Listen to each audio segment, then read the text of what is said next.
Mga idol at kabayan, breaking news! Israel agad na rumesbak sa Iran. Binomba ng Israel gamit ang mga fighter jets nito ang shipment ng mga armas na ipinadala ng Iran sa Syria. 6 na cruise missile ang pinakawalan ng Israel Air Force upang wasakin ang mga target nito. Amerika sa ikatlong beses naglunsad ng pag-atake sa mga Houthi sa Yemen. Tinarget at winasak ng US forces ang mga ballistic missile ng Houthi. Eto pa, US Navy kinumpiska ang mga missile na mula pa sa Iran patungo sana sa mga Houthi sa Yemen. Matapos ang operasyon, pinalubog ng Amerika ang ginamit na barko ng Iran. Kung kayo ang tatanungin, tama lang ba ang ginawa ng Amerika? Mag-comment lang kayo sa video na ito para makuha at mapakinabangan ng mga Pilipino ang mga yamang nakatago sa West Philippine Sea. Kailangan natin ng tulong ng mga kaalyado at partners na bansa na kayang humarap sa puwersa ng China. Ito ang mungkahi ni Senator Tolentino. Payag ba kayo dito? Hayaan natin halimbawa pumasok tayo sa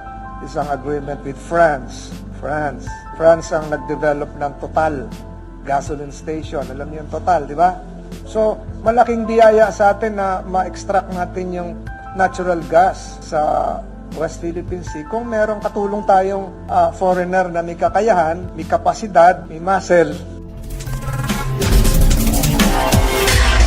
Matapos ang ginawang pag-missile strike ng Iran sa Israel spy headquarters sa Iraq, ilang minuto lamang ang nakalipas.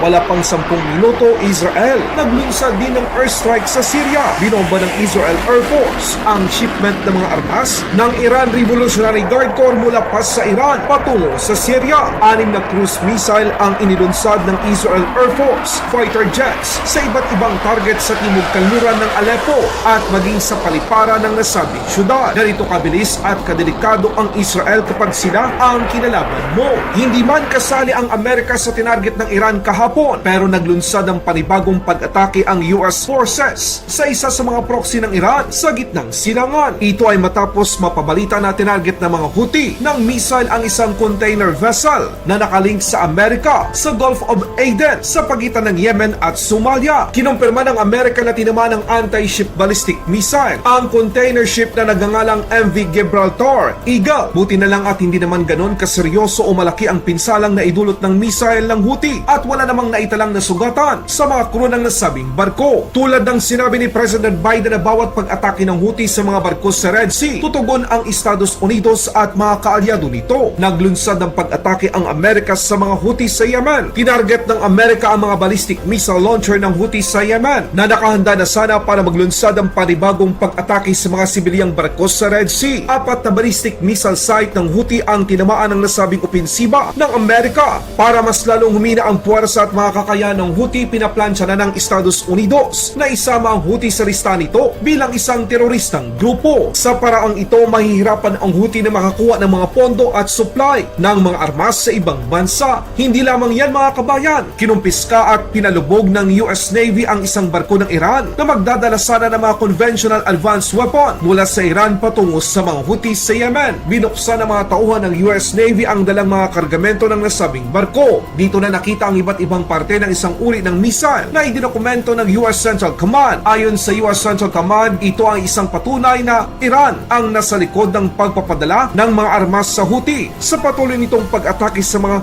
pangkomersyal na barko sa Red Sea. Matapos makumpiska ang laman ng mga barko na ginamit ng Iran, kinumpirma ng US Central Command na pinalubog nila ito at ang 14 na tripulanting sakay nito ay nasa kustodiya ng US Navy at ginagawa ang tamang disposisyon ng naaayon sa international na batas. Balitang Pilipinas naman tayo mga kabayan. Gusto nyo bang amyendahan ang konstitusyon ng Pilipinas? Well, kung para naman sa kapakanan at para sa ikakaunlad ng taong bayan, why not? Tulad na lamang ng posibleng mga pagbabago na gustong imungkahi ni Senator Tolentino ay ang paggalugad ng ating yaman sa West Philippine Sea, katulong ang mga bansang kaalyado at partners ng Pilipinas. Ayon sa senador, halimbawa na maging partner ng Pilipinas para mapakinabangan ang mga natural gas sa Recto Bank ay ang bansang France. Meron silang kakayahan na mag-extract, develop at lakas na pwedeng humarap sa China sakaling hangarin ito ng Chinese Coast Guard o People's Liberation Army Navy. Pero kung ako'y tatanungin, gusto ko na isama sana, siguro sa debate, gusto ko na isama sana yung minerals sa West Philippine Sea. Kasi meron Supreme Court decision na in-invalidate yung joint exploration agreement ng pinasukan ng Pilipinas, Vietnam at China. Sabi ng Supreme Court, hindi tama yon. Para sa akin, para natin ma-explore, exploit, develop, extract ang natural resources sa West Philippine Sea, sa Recto Bank, kailangan natin ng puhunan ng ibang bansa, capitalization, at kailangan natin yung teknolohiya at equipment nila.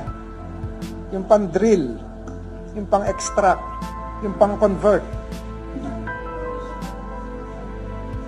Yung sa exploration din yun of natural resource. Sa akin, sana pahintulutan doon sa West Philippine Sea kasi tinan mo, hindi nga tayo makalapit doon. Paano pa tayo makakapaghukay doon? Di ba?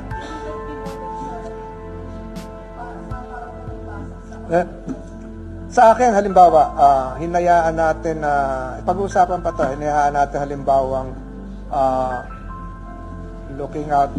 thinking out loud. Hinayaan natin halimbawang pumasok tayo sa isang agreement with France. France ang nag-develop ng Total gasoline station. Alam niyo yung Total, di ba? At siguro naman ang France makakapunta ron na may French Navy o may French Coast Guard na puprotektahan nila. Hindi pwede yung mga banyaga na mas mataas na porsyento na bahagdan na i-develop yung ating natural resources kahit dun sa exclusive economic zone.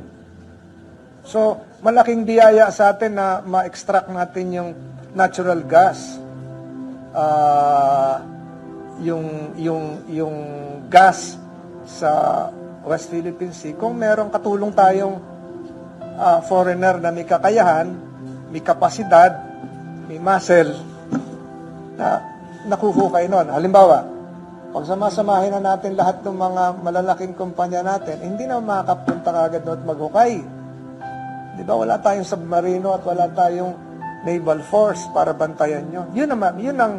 Yun sa ganong amendment, makukuha natin yun. Sino makikinabang? Sa akin, dun sa West Philippine Sea, mapayagan. Yes. Kasi pag nakinabang tayo sa natural resources natin, doon, wala na tayong brownout sa Panay. Wala na tayong kulang na hanggang 100 years, hindi tayo, mumura pa ang gasolina natin. Hindi nakakatawa yan, mumura ang gasolina natin. Pag mumura ang gasolina natin, mura ang kuryente. Diba? Hindi, yun lang naman ang sentimiento ko ngayon, binuksan ko ngayon Kung gusto natin kumpletohin, pagbigyan natin ma-explore yung yaman dagat natin sa West Philippine Sea. Laban Pinas.